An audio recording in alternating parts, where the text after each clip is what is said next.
After you've chosen a general topic to research, the next step is to refine the topic into a clear, answerable question. The Pico model walks you through the process of defining clinical questions. The 4 parts of Pico are patient problem population, intervention, comparison, and outcome.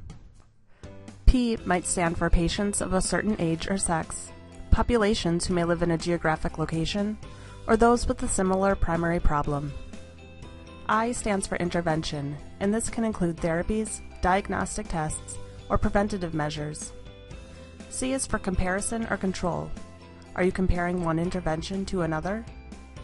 Finally, O stands for your desired outcome. Let's take a look at the general topic of pediatric diabetes.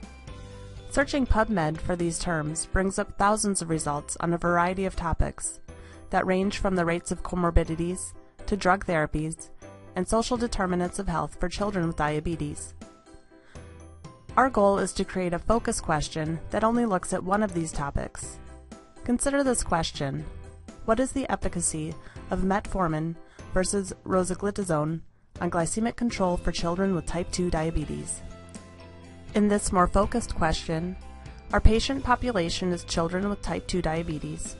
The intervention is metformin, and this is compared to rosiglitazone, and the outcome is glycemic control. With our focused question and the parts of Pico defined, we now have a list of terms that we can use to start searching the literature.